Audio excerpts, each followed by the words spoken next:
एक और नया केस आ चुका है और फिर से वही चीज़ें रिपीट हो रही हैं जो पहले भी होती आई हैं और यही चीज़ें भविष्य पे भी रिपीट होती जाएंगी।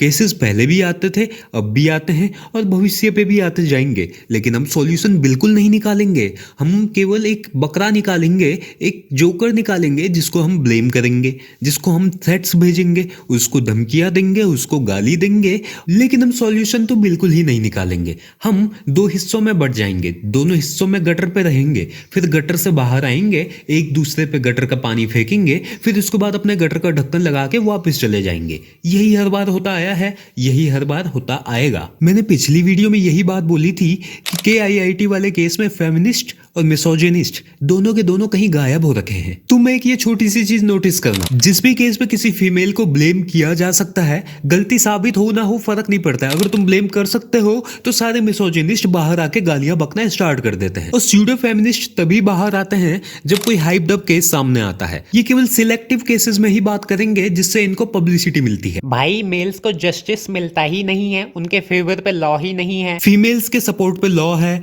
फीमेल्स के सपोर्ट पे पब्लिक भी है, सब कुछ उनके सपोर्ट पे होने के बावजूद लाखों केसेस होते हैं उनके अगेंस्ट। इतने टाइप के केसेस होते हैं, किसी को कहीं काट के फेंका जा रहा है, किसी को जला के फेंका जा रहा है, किसी के साथ कुछ किया जा रहा है, किसी के साथ कुछ किया जा रहा है। और कितनों को तुमने जस्टिस दिलाया है लॉ होने के बावजूद, ये बताओ। जिनके सपोर्ट पे लॉ है हम उनको ही नहीं बचा सकते हैं, तो जिनके सपोर्ट पे लॉ नहीं है उनको कैसे बचाएंगे?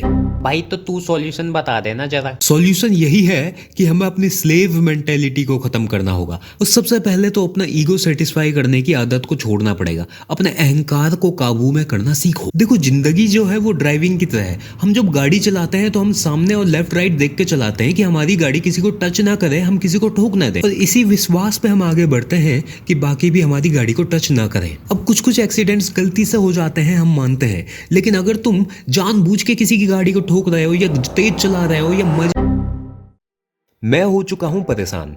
ऐसा लगता है कि मैं जो भी कर्म करने जाता हूं वो कर्म ही मुझे कर्म नहीं करने देना चाहता है। कर्म ही बोल देता है कि तू तो कर्म मत ही कर। मैं क्या करूं? देखो, हर कोई अपनी जिंदगी में चलता है और रास्ते में चलते चलते उसे कई कांटे मिलते हैं, लेकिन ना मुझे ऐसा लगता है कि मेरा रास्ता ही मुझे बोलता है कि तू तो आइयो मत, तू खुद ही कांटा है, तू यहाँ दिखना भी नहीं चाहिए। भाई किस्मत मेरे को पीछे खींच देती है ना, तू तो जाना ही मत, तू तो रास्ते में जाना ही मत बिल्कुल।